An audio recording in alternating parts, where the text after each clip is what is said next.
The riders of Rohan, the horse lords, set between the mountains and the river. We're all familiar with the riders of Rohan. If you've read the books, if you watch the movies, you know the story behind their participation in the battle and the savior of Gondor, the king's great charge against the Easterlings or the Southrons, and how just how vital a part they play in the defense of Gondor over the centuries. Um, what we may not know is just how much history that these proud people actually possess.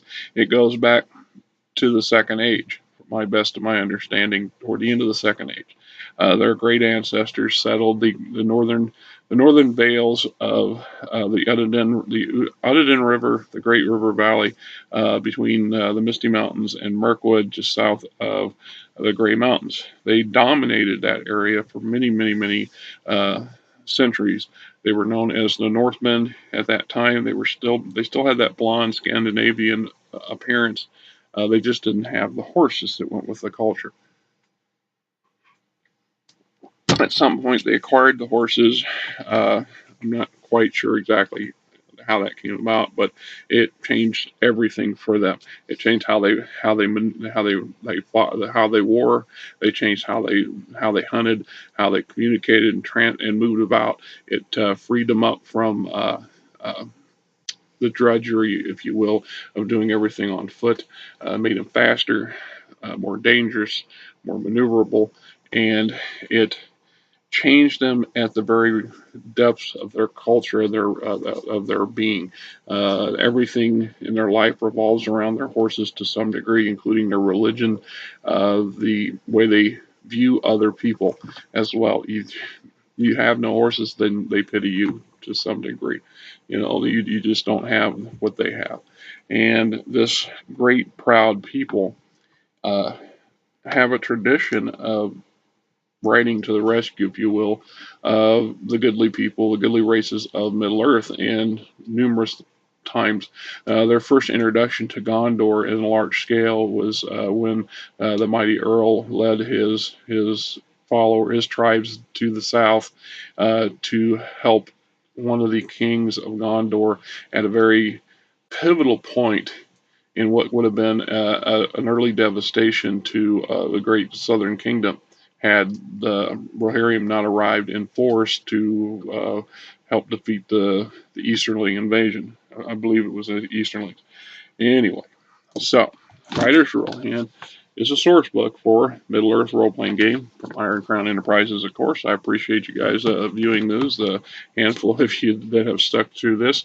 Any of you, if you know anybody that enjoys this sort of thing, recommend it. Flag it, tag it, bag it. Tell them, spin it around, whatever it is. I'm not trying to get some 10,000 following, whatever, but it's nice to know people are viewing and entertaining or enjoying some things, getting something useful out of my rambling and babblings. So, The Riders of Rohan. This is one of their earlier books. Came out in the mid to later 80s. Unfortunately, I don't remember exactly what date off the top of my head. And of course, it's never conveniently in the same location. 1985, the year I graduated. So I was 18 years old, had a job at Pizza Hut as an assistant manager, graduated from high school, almost went into the Navy, but didn't. Was in the process of getting married and then divorced to a very nasty person who became my ex-wife. It is what it is. I was going every week, on average, spending $20 to $30, sometimes $50 a week at Ivor's Dungeon, which was the gaming store in Des Moines at the time. And this is one of those I picked up during that period of time. I want to say I paid $15 for it. Don't quote me on that. Because most of the hardbacks for like D&D, AD&D at the time, second edition, were $15, $20, and these things could run you about 10. So it's just shows you how long ago it was, right? Okay. They've set this up in several, let's just say 3 different segments. They have a section that deals with the Rohirrim before they're known as the Rohirrim in the Great North, where they're basically the bane of the orcs and goblins, and they hunt them down, and constantly. Talks about a few adventures and some of the heroes and leaders of that era, and how they influenced the way the North was, here's some great pictures. The way the North was populated. Matter of fact, it was because of them it allowed for, excuse me, for some other northern humans, the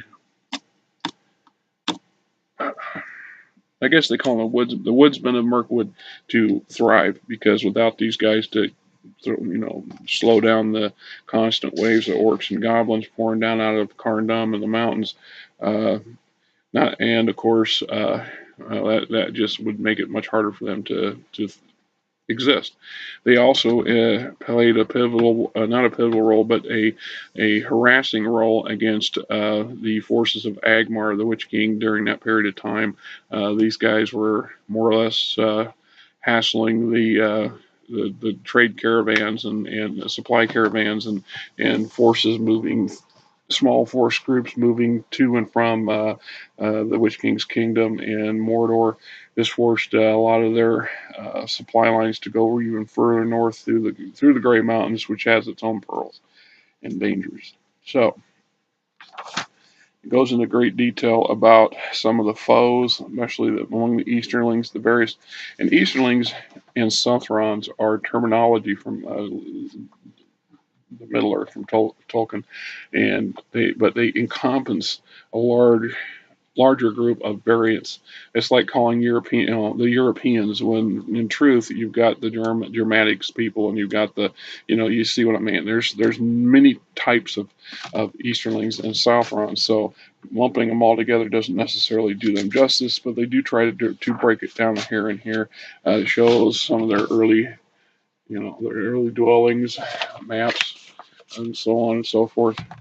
And then we go into the area where it talks about the Rohirrim coming to the south to the the aid of Gondor. Right there, this is the chapter where we're still dealing with the upper vales of the Great River Valley, and the setting of the vales of the Anduin, Anduin. I can never pronounce some of these words. Pronounce the way I want to pronounce them, then I don't think that's what you want to hear, because that's not how you think they're pronounced, blah, blah, blah. And then we go into what eventually becomes the Rohan proper. This is where, in reward to the valiant efforts of Earl and his followers coming to the aid of Gondor, the Gondorian king awarded him the majority of the northern province of Gondor. And I know the name, and I just can't think of it. I'm not going to waste your time for me going around digging it up.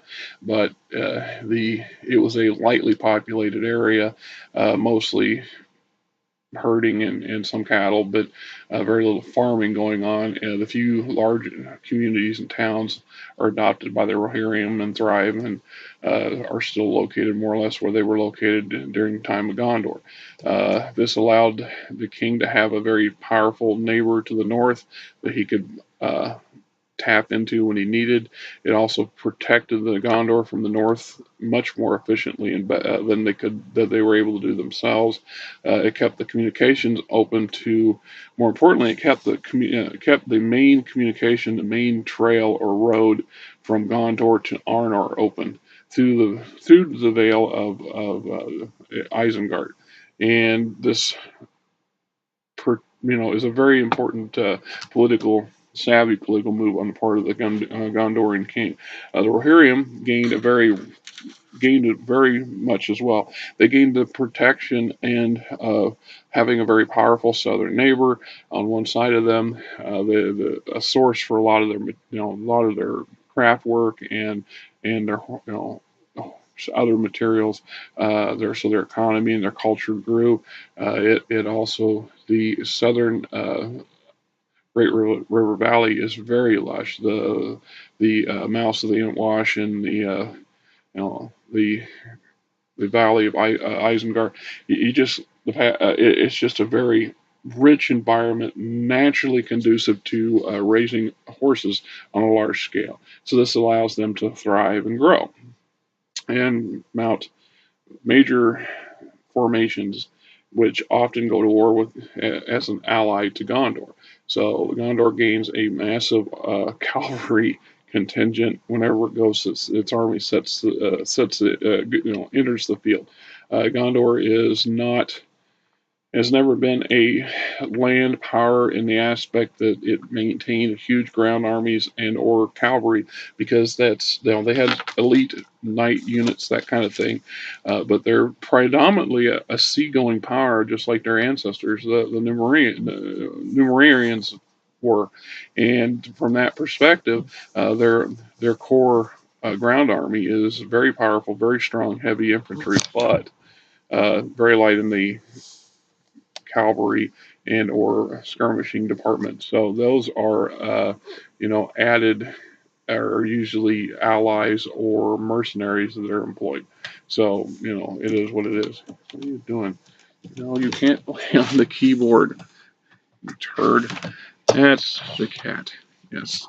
Yes, he is. I'm gonna lay on the keyboard. Earlier, she was eating my breakfast and then trying to chase a bird outside the window that didn't. It was bigger than she was. What are you gonna do? The life of a cat, right? So it goes into some great detail on the terrain, the type, the politics, the life and people of the writers of Rohan. You see some of that in the movies. You actually see more probably of their culture than you do any of the other Manish races. Even Gondor does not get as much depth, because in the earliest parts of the second movie you see one of their villages being raided by Dunlandings, and you see the exodus from the kingdom's capital to Helm's Deep. You see a big piece of the country. We do not see that in Gondor. Other than Minas Tirith and bits of Osgiliath, we don't see much of anything of such a huge kingdom. And that's kind of sad, because they cut out a lot of that, from my understanding.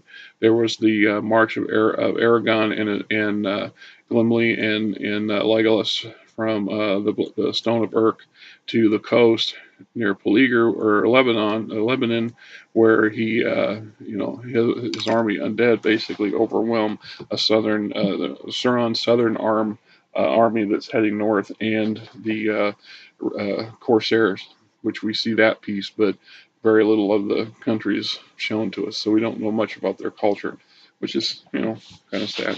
But it is what it is.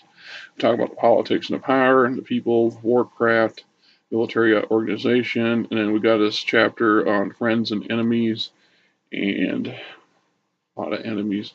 The section on the NPCs, of course, as always.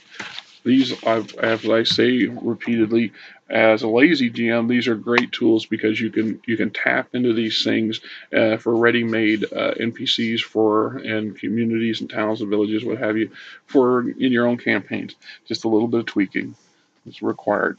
In some cases, you can just Xerox the page off, take your pen, take the mighty tool, and then do a little bit of adjustments right there. I'll cross this name out and write this name instead, and everything else stands. And when it comes to the description, I'll kind of fudge it a little bit. That way it doesn't sound like, wow.